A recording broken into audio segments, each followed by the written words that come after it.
Welcome to the Dance Centre podcast. I am your host, Claire French, and I'm joining you from the traditional unceded territories of the Musqueam, Squamish and Tsleil-Waututh peoples, also known as Vancouver, Canada.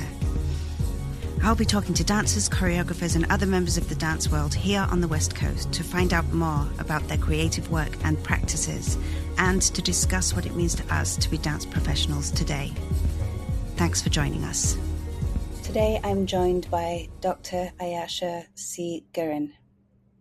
Pronouns they, she.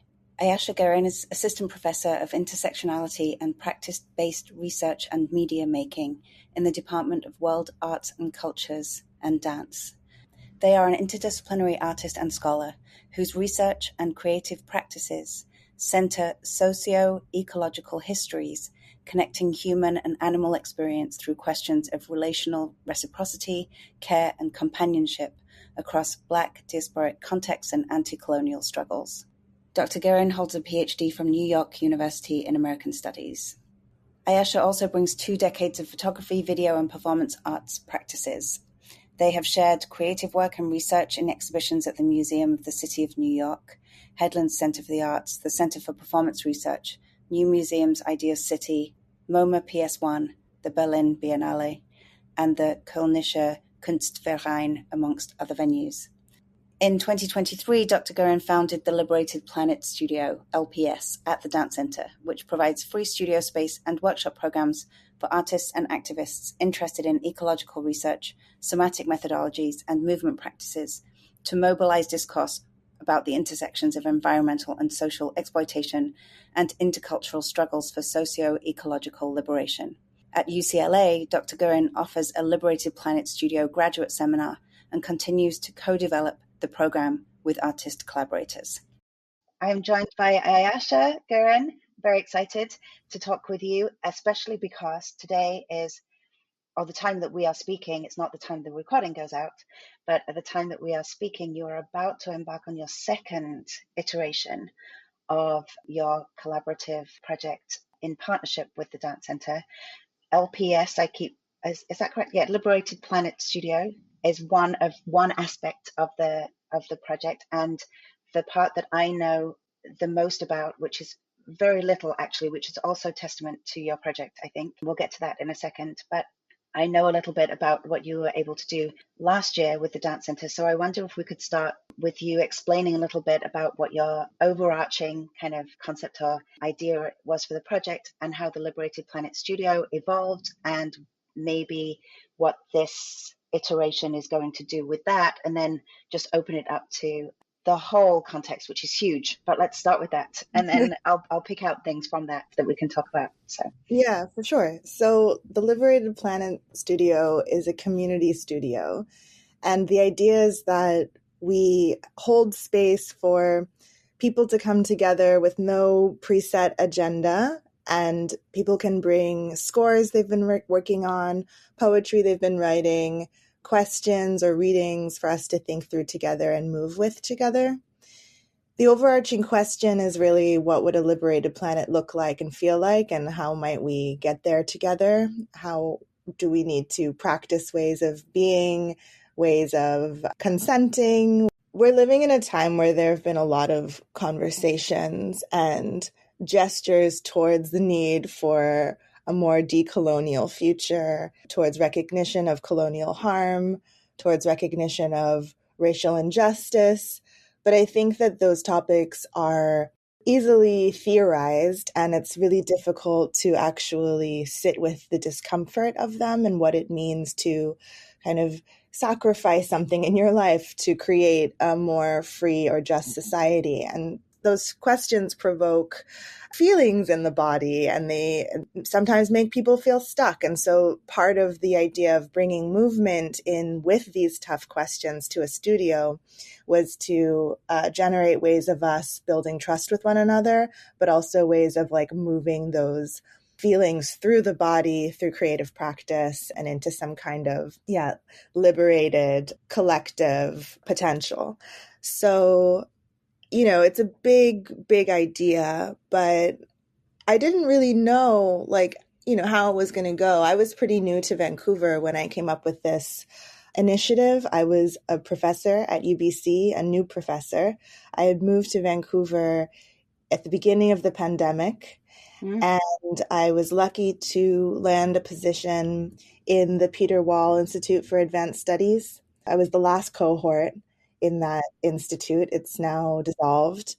But Vanessa Andreotti was the director at the time, and she really encouraged me to develop this project in community with others. She connected me to a graduate student, Azul Dunke, and together we put together a Saturday workshop series with local artists who were thinking through some of these questions and developing their own practices at the kind of intersections of somatic work, healing work, grief work. You know, there were death doulas, people who were attending, who were studying, you know, hospice care. And so we decided that we would hold open studio sessions 3 days a week at the dance center, actually 2 days a week. And then on Saturdays would be this series, this workshop series with guest artists. Some of the artists I invited from the US. So we had like Mayfield Brooks, who came from New York City. We had Paris Cyan, who came from New Orleans. So it was a real mix of local and, you know, more international artists who were all thinking through questions of ecological responsibility and how we can think through questions of social justice, environmental justice, racial justice, and like collective gathering and movement work. And movement work for me is like, you know, there's two sides to it. There's movement work, like how are we contributing to wider collective political movements? And then there's movement work, like how are we making sure that we feel comfortable and liberated in our bodies? Yeah, and I think it's important to just accentuate that when you say artists, you're talking about an interdisciplinary cohort.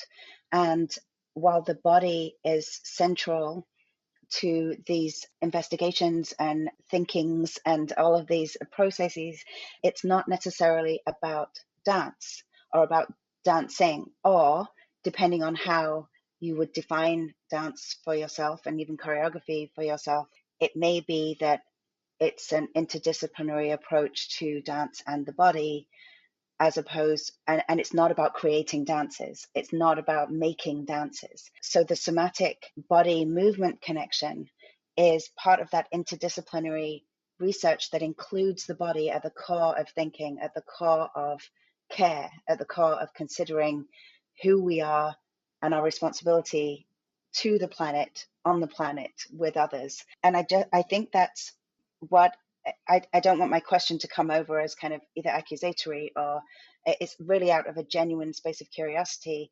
Why the dance center and why a dance studio? Because I think that's a very exciting, and I think your answer will be quite beautiful in this context. So I wonder if you could talk a little bit about, there's the practicality of the dance center in that it's a safe environment, very safe, the conditions, you know, are all there, but there's more to it than that. And I wonder if maybe you could just speak a little bit to that. Mm-hmm.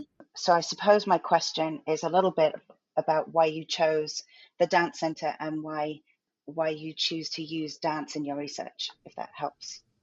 Yeah. So when we gather in a dance studio, it's very improvisational, and we are playing around with, you know, personal improvisational movement, but also how we might come into contact with one another. It's not exactly contact improv per se, but there are invitations to, you know, bear each other's weight and think through how we might, you know, engage with touch in a way that felt really radical when we were doing this, because we were just coming out of the COVID pandemic, right? I mean, we're still in it, but at this time it was like very recently had things started to open up again, and we were like some of the first public programs that I attended in the city.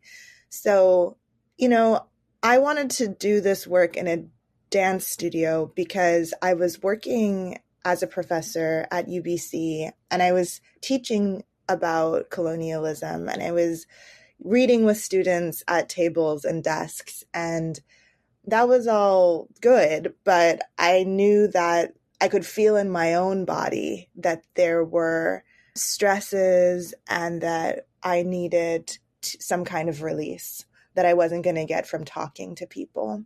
Even if we were having generative conversations, it felt like actually there's something that needs to be moved here, not through, my throat, but through the body.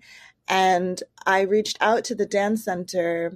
I had just done a little bit of research about where the studios were in the city, and I found the dance center, and I wrote a long email explaining what it is that I wanted to do. And I wrote that email at the encouragement of a friend who, when she asked me, are you moving? Are you dancing? You used to dance a lot. Have you found a space to dance in the city? And I said, honestly, no. I keep looking for spaces in the city that are comparable to like movement research or performance space, which are these spaces in New York City that I used to go to take a lot of like somatic classes and improvisational artist workshop types things. And I wasn't really finding that here. And so I reached out to the dance center to ask if they wanted to host this, if I put together a program.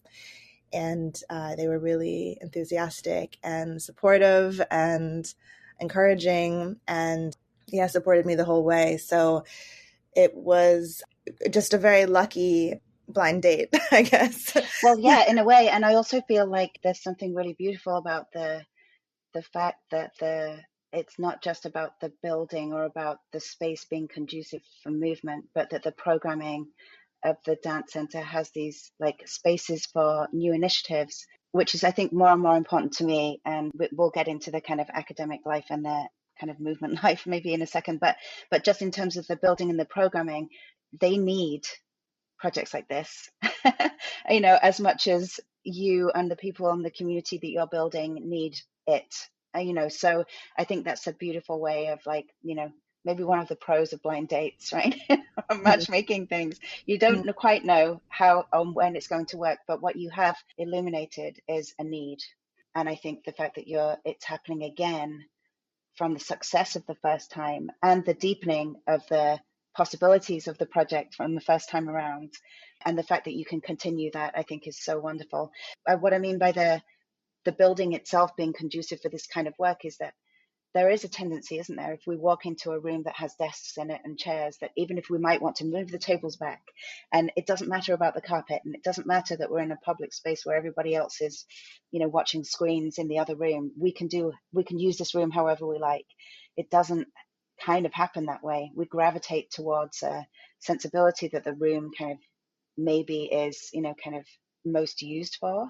And I think so in some ways, being in a studio that is open like that encourages you to remove your shoes, to breathe deeper, to feel the ground, those kinds of things, and to be fully aware of each other in the space. There's not much else in these rooms to look at. So that I think that's a really interesting space. I think different things can be developed and discovered in those kinds of environments, which you're obviously discovering. And so you said that you used to dance, or that you used to move a lot, and you've mentioned spaces in New York that are experimental spaces. And of course, they are in Vancouver too, but like you say, access to them is sometimes quite difficult. They can feel quite exclusive. They can feel like secrets in cities, not intentionally. It's just, how do you access the information about all of these people? And that's one of the things that you are providing, not just in terms of community for the people who are in it, but profile of different people and different approaches. So could you talk a little bit about that? I'm also getting to the interdisciplinariness of the research, the people you invite, and how I think it's really interesting how the somatic work links to so many different disciplines, and a bit more about you and how you're integrating all of these things, if you wouldn't mind. Yeah. I guess another aspect of what I felt like I was bringing to the city with the Liberated Planet Studio is that all of our programming was free. And while there may be other spaces in the city offering like contact improv classes, etc., it's not free. And often those contact improv spaces, not just in Vancouver, but in many cities, are like overwhelmingly white spaces. Yeah. And as a Black woman, I was interested in creating a space that people of color would feel was an affordable and easily accessible space, and B, a space that really centered like the worldviews of people of color, the theories, the writings. And so I think that what I was bringing and what I was looking for before I brought it is something that doesn't really exist in many places. These initiatives kind of pop up and, for a season or so. So it does feel really great that this has the potential to continue with the Dance Center, that they're, really working with me to support this new iteration, which is a summer intensive. So it's going to be a weekend where everyone who applied and was selected will share their own practice for half an hour, and some of the questions they're thinking through, and some of the, potential projects they'd like to work with others on. And then this weekend is really the kickoff of a year where these artists will have access to studio space and mentorship support and Dance Center membership, so that they can continue to work together, to collaborate, to perform if they wish. And it's a new iteration in that it's not going to be programmed by me, but hopefully this weekend is a kind of passing the baton moment where local artists will decide, hey, we want to actually host a workshop with this, local activist in this dance studio, and they can think through that work together. I'm an interdisciplinary artist and I'm an interdisciplinary scholar. So the people that I was bringing into this work were both scholars, professors. Pasang Sherpa, for example, came last year. She is a scholar who studies like the disappearance of songs, traditional songs in the Himalayas. And so she played some of the songs for us, and there was a tea ceremony, and we moved and listened in the studio. And that was like a really different experience for her to present her work that way rather than, in a conference room. So I bring a kind of, academic sense to the dance studio, but I'm also interested in pushing or inviting academics to engage with audiences or learners in new ways. And I think that I'm drawn to other academic work that has interest in communities, but also alternative research practices. So, Pasang goes down to Seattle where there's a big diaspora and tries to find people, gathers people in parks and talks about the songs, and then records these kind of choruses together. So I think this is a really interesting research practice, and not one that necessarily gets that much, recognition in the kind of Euro-Western research canon. Yeah, and I think there are a few things that I'm quite excited about, and I'm not going to talk about my academic life here, but I will just mention that there's something about shared practice and discovering kind of almost like new ways of sense making that my research is very much around. It's changing my practice, but I think conversations change my practice, and I'm at the point now where I don't want to create anything until I have fully allowed for these new thinkings and new approaches to be embodied. And it sounds a little bit like counterintuitive. You would think that going into a studio would be a way for me to deal with those. But after 30 years of being a dancer and a choreographer plus, I go into a studio and I have an habitual practice. I have to fight it. And one of the ways I've had to fight it is to turn up to new classes, to learn new practices, to put myself in a beginner mindset again, and really honestly put myself there. And now I'm just starting to do that with the creative process. So can go into a studio now after a few years of not creating, going into a studio with what I feel like is a new practice, one that's more honest and authentic for me and where I'm at. And I want to talk a little bit about as a doctor, we're both PhD. I don't call myself a doctor. I am a dance doctor, but we were in very privileged positions to have achieved that status. I know it's not without, our own kind of sacrifices and struggles and fighting belief systems, having to come face to face with our other selves and, parts of ourselves. But we're in a privileged position, which gives us a voice, but also huge responsibility and accountability for what we're setting up. And so all of that, there's a conflict and contradiction in voice and privilege of voice, and privilege of access.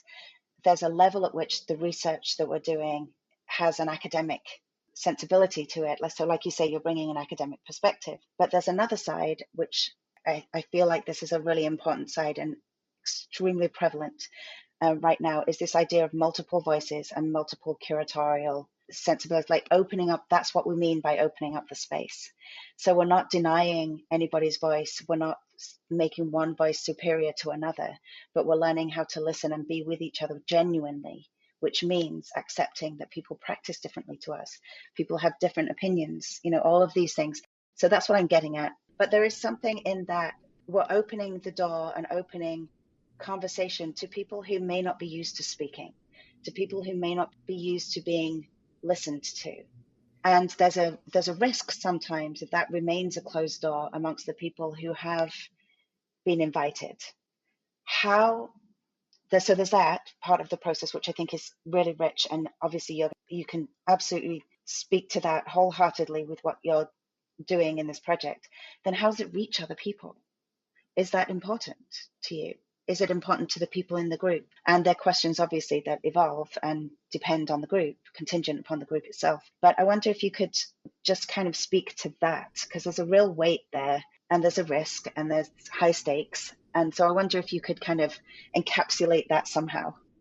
Mm-hmm. When I was doing my PhD in New York, I supplemented my stipend that I got for being a student researcher by doing often like artists workshops. So I would be invited, or I would apply to teach workshops in different small art spaces. And this was kind of a new realization for me that I could make money this way. And that this is, how actually a lot of artists do make money, is like, they're teaching artists. And so part of what this program was meant to do was to, I always knew it was going to be a small group. I couldn't reach the whole city with this project, but I thought that it could be a kind of catalyst program, a kind of incubation space for people to work out their own practices, but also like pedagogical tools, and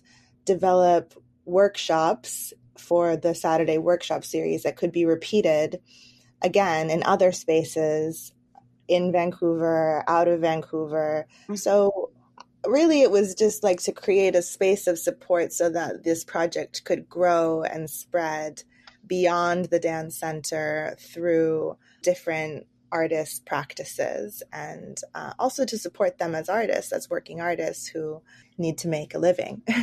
So Amazing. I think in that sense, this project feels like a bit of a professionalization project too. Yes. Because it does, everyone participating in this weekend will receive a stipend for participating, so nobody has to like miss work to do it. And it also takes their expertise and their creative practices seriously to pay them a stipend. And so, yeah, I agree. We are in privileged positions to have PhDs, and I'm in a privileged position to be supported by the university to have a research budget. But I've always redistributed my research budget through projects like this to artists. So a lot of my research budgets go to artist stipends. And so I think that this is one way that I try to think through collaborative research potential. Like, it's not just that research is stronger and more interesting with more voices, but also I don't think that one person needs access to all those research funds. Like, I know there's ways of spending it, but I do think that, there's a kind of obligation for those of us with access, with institutional access, to redistribute resources. And now that I'm at UCLA, it's been really interesting to think about how not just, access to research funds can be redistributed, but a part of this project this weekend is connecting artists from LA and artists from Vancouver together in this space. So there are 3 graduate students from UCLA who are coming up to be a part of the program.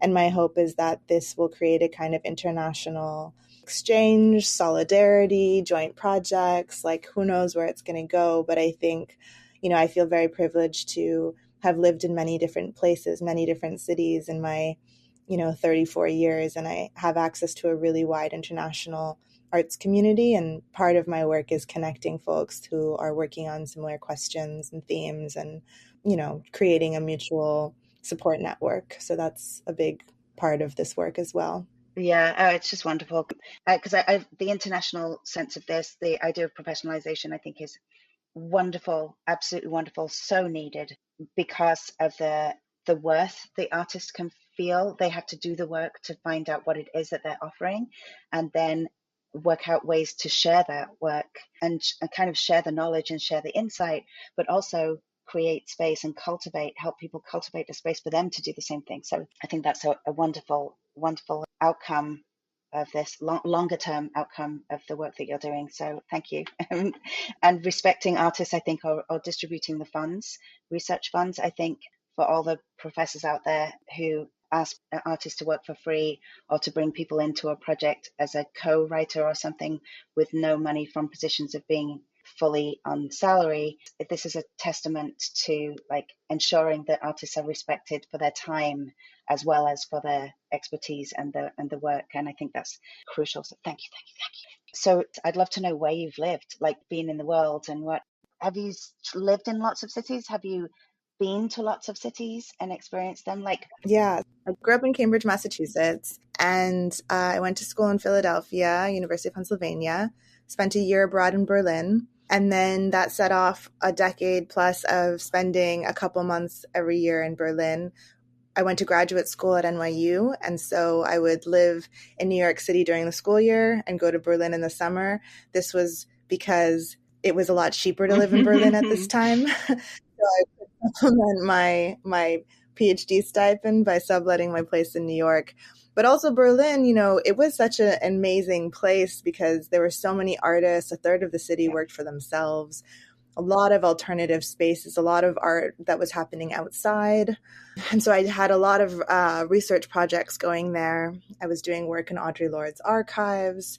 I was starting collective projects. I started a Black Art Action collective there. I started a work called Curating Conflict with Care with 5 other German curators and artists, which is a project that's just wrapped up, and we created an online archive of our work. And part of that work was also gathering people of color from all over Europe who were artists and curators and working in the museum fields to think through questions of like how to bring these hard questions about colonialism and kind of mutual liberation practices into these space, and how to support one another as we try to do that work in hostile environments. So I have lived most of my adult life between New York and Berlin, and I was living in Berlin when the COVID pandemic started, but I was actually in Vancouver on my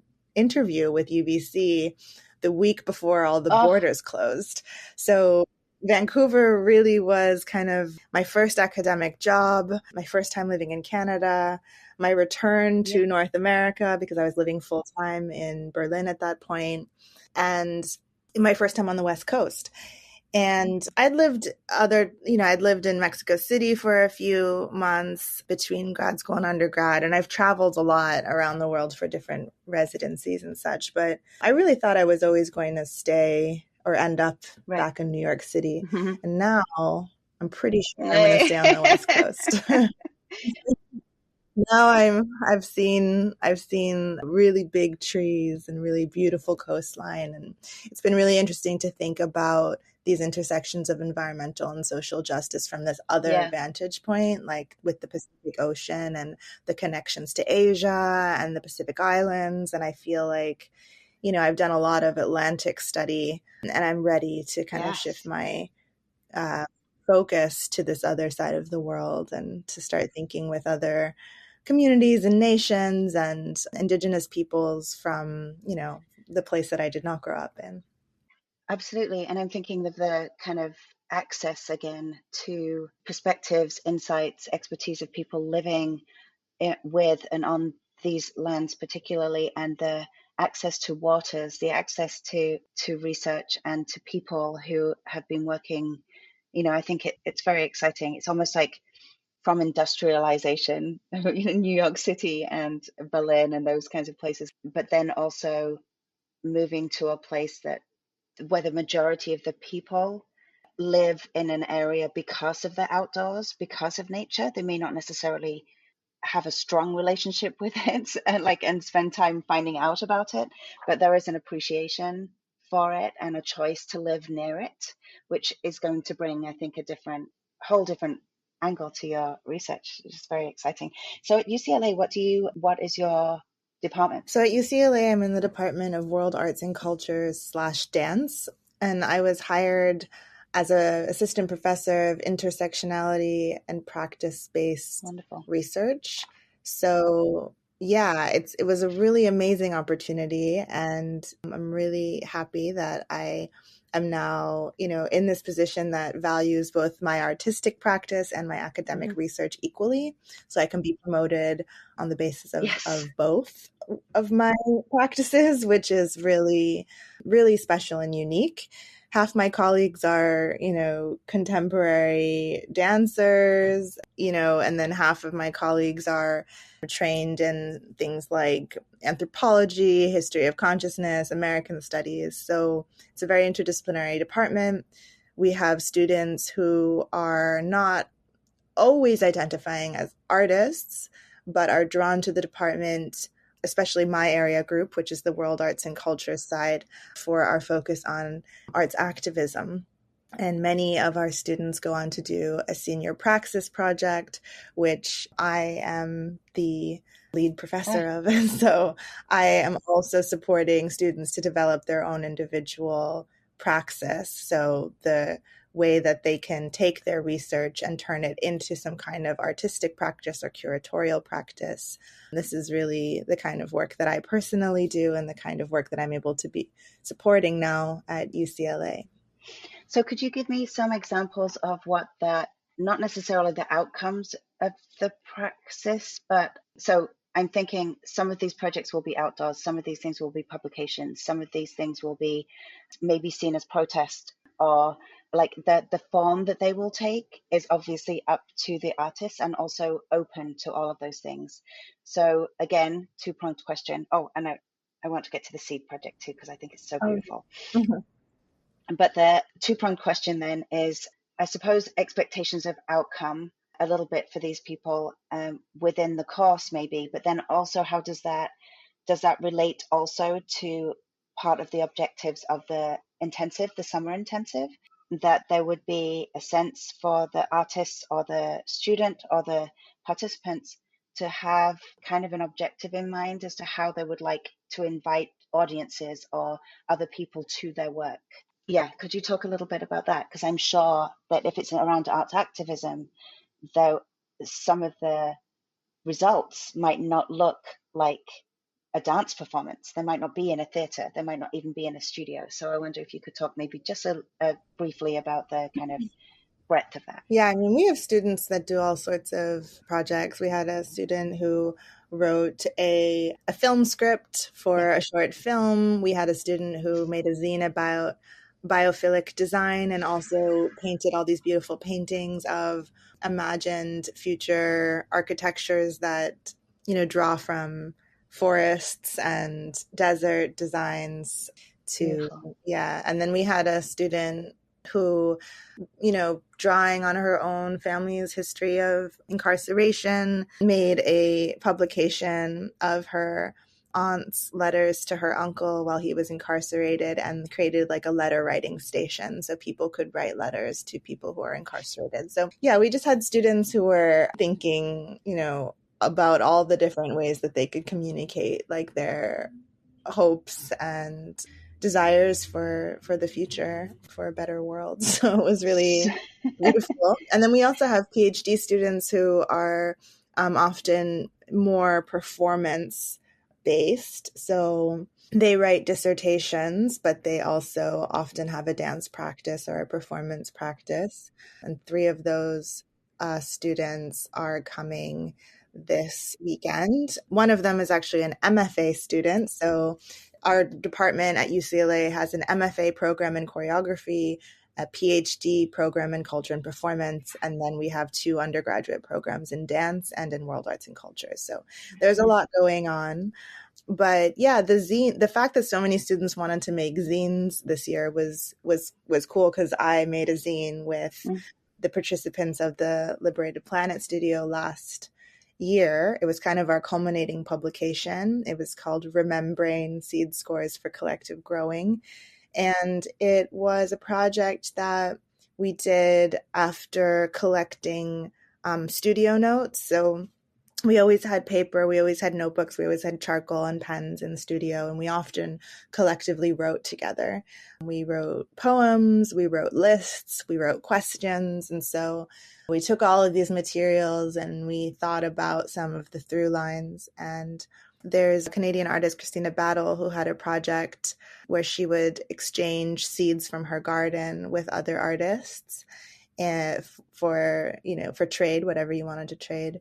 And so we reached out and asked if we could have some of the seeds from her garden, and we'd trade her the zine we were making. And so everyone who received the zine that we gave also received some of Christina's seeds.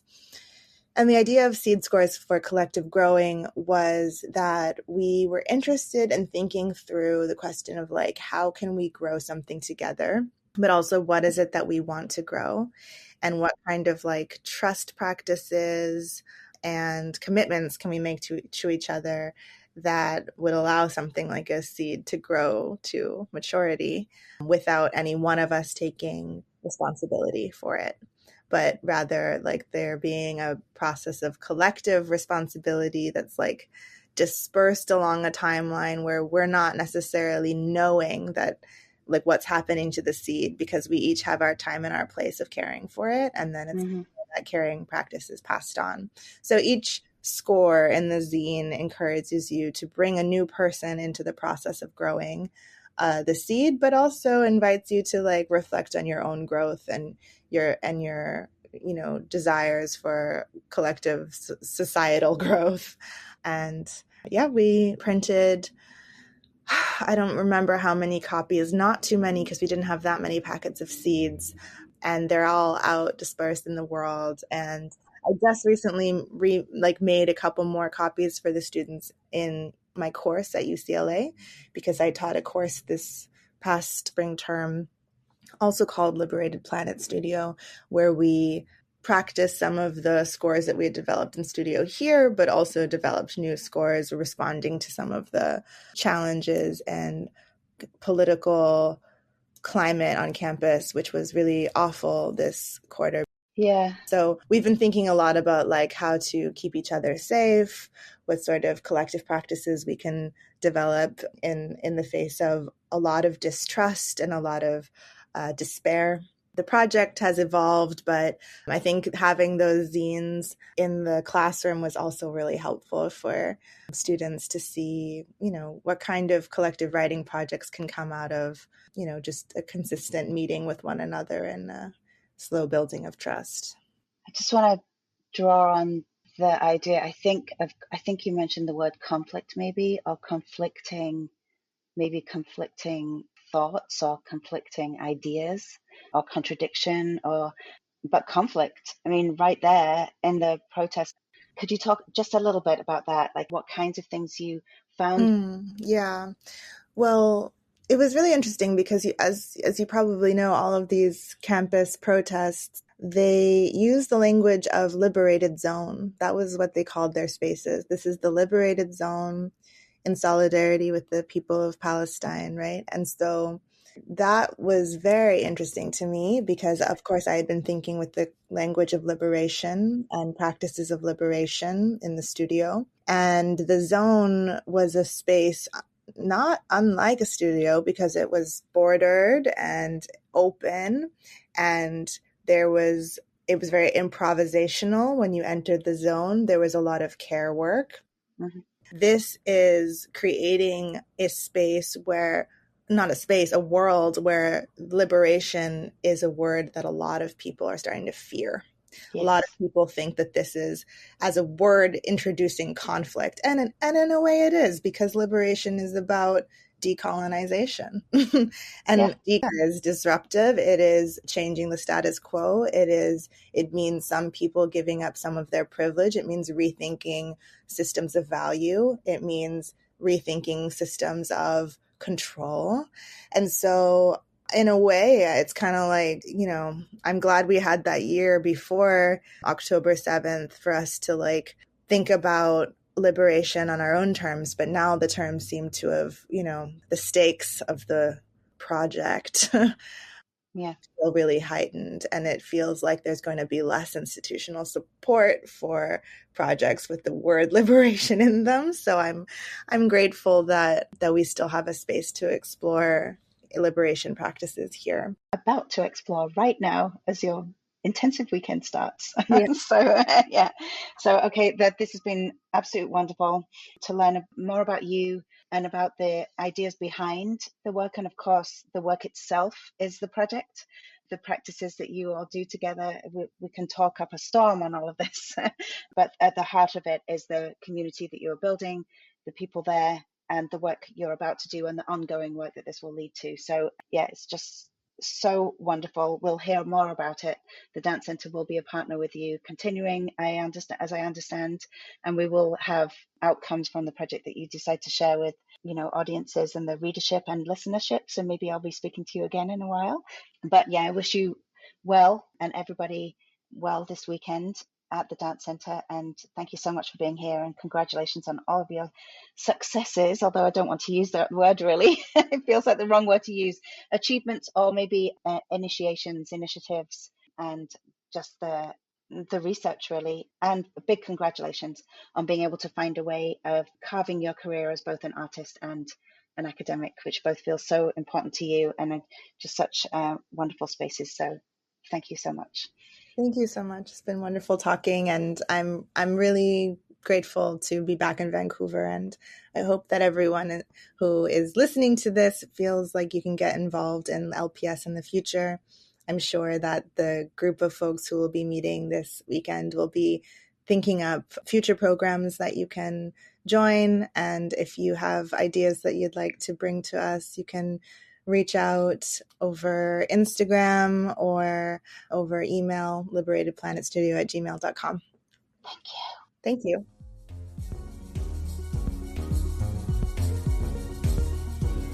Thank you so much for listening. We would love for you to subscribe, rate, and review wherever you get your podcasts, as this will help other listeners find us and help us to grow our dance audience. We'll be back next month. In the meantime, you can follow us on Facebook at The Dance Center, Twitter at Dance Center, and Instagram at The Dance Center BC. And if you'd like to support our work, please consider making a donation. Just go to our website at thedancecenter.ca, where you'll find extensive information about our upcoming programs and events. The music for the Dance Center podcast was composed by James B. Maxwell. Always a pleasure to connect with you through dance. Until next time.